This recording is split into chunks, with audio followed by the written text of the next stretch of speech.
বন্ধুরা, আগের ভিডিওতে আমরা লর্ড রিপনের শিক্ষা সংস্কার সম্পর্কে পড়েছিলাম। তো আজকে আমরা কিন্তু বলে দিয়েছিলাম যে ইলবার্ট বিল সংস্কার সম্পর্কে পড়ব। তো এটা আসলে কি ছিল, ইলবার্ট বিলটা কি ছিল? তো তার আগে আমি যদি একটু বলি, সেটা হচ্ছে 1863 সালের দিকে একটা ফৌজদারি আইন ছিল ভারতবর্ষে। যে আইন অনুযায়ী নিয়ম ছিল যে কোনো শ্বেতাঙ্গ আসামি যদি কোনো মামলায় অভিযুক্ত হয়, ফৌজদারি মামলায়, সেক্ষেত্রে একজন শ্বেতাঙ্গ বিচারকই কিন্তু একজন শ্বেতাঙ্গ আসামির বিচার করতে পারবেন। এটা কিন্তু এই ফৌজদারি আইনে বলা ছিল 1863 সালের দিকে।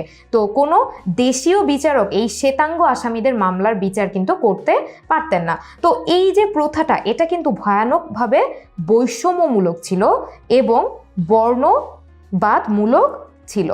একই সাথে বৈষম্যমূলক এবং বর্ণবাদমূলক।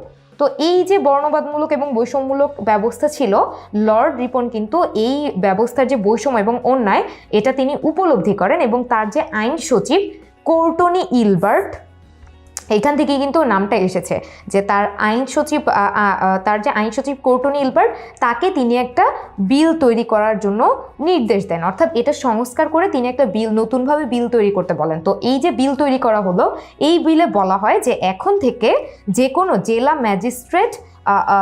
ম্যাজিস্ট্রেট বা সেশন যে জজ ছিলেন, অর্থাৎ ইউরোপীয় জুরির মাধ্যমে যাদেরকে নির্বাচিত করা হবে, যে জেলা ম্যাজিস্ট্রেটদের, ফৌজদারি মামলা অভিযুক্ত সাদা চামড়ার যে কোনো বা শ্বেতাঙ্গদের আসামিদেরও বিচার করতে পারবেন। অর্থাৎ এই দায়িত্বটা পুরোপুরি সাধারণ করে দেওয়া হয়। কোনো শ্বেতাঙ্গ বিচারকই যে বিচার করবেন এরকম কোনো বাধ্যবাধকতা রাখা হয় না।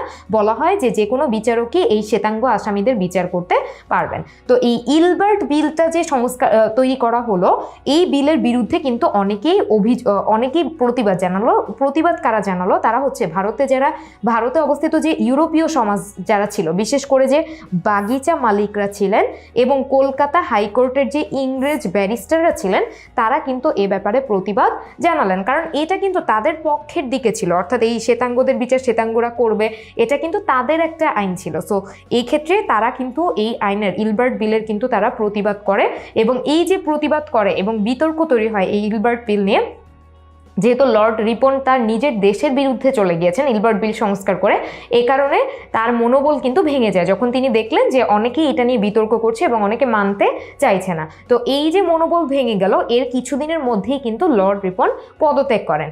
কিন্তু ভারতবাসী কিন্তু তার যে আন্তরিকতা এবং তার যে মানবিকতা, এটাকে কিন্তু এখনো শ্রদ্ধা জানায়। তো আমরা দেখলাম যে ইলবার্ট বিল কিন্তু মূলত এই কোর্টনি ইলবার্টের নাম থেকে এসেছে এবং এই নাম থেকেই কিন্তু এই বিলটা সংস্কার করা হয় এবং পরবর্তীতে এই বিলের মাধ্যমে তিনি কিন্তু এই বৈষম্যমূলক এবং বর্ণবাদমূলক যে অবস্থা ছিল, এটা কিন্তু তিনি দূর করেন এবং এটাই কিন্তু তার সংস্কারের সর্বশেষ ধাপ ছিল। অর্থাৎ আমরা তার অনেকগুলো সংস্কার দেখেছি, স্থানীয় স্বায়ত্তশাসন সংস্কার, রাজস্ব সংস্কার, শিক্ষা সংস্কার, এবং সর্বশেষ যেটা ছিল সেটা হচ্ছে ইলবার্ট বিল সংস্কার। এবং এই সংস্কারে বিতর্ক হওয়ার কারণেই কিন্তু তিনি পরবর্তীতে পদত্যাগ করতে বাধ্য হন।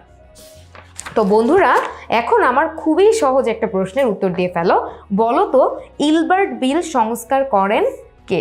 আমরা মনে হয় সবাই উত্তরটা বুঝে ফেলেছি এবং জানিও। সো তোমরা ভিডিওটা পজ করে উত্তরটা দিয়ে ফেলো। তাহলে আমরা দেখেছি যে ইলবার্ট বিল কিন্তু সংস্কার করেন লর্ড রিপন, অর্থাৎ এটা কিন্তু তার সর্বশেষ সংস্কার ছিল এবং এই সংস্কারের পরেই কিন্তু তিনি পদত্যাগ করেন। তো লর্ড রিপনের পরে যিনি ভাইসরয় হয়ে আসেন তিনি কিন্তু ছিলেন লর্ড ডাফরিন। তো পরবর্তী ভিডিওতে আমরা এই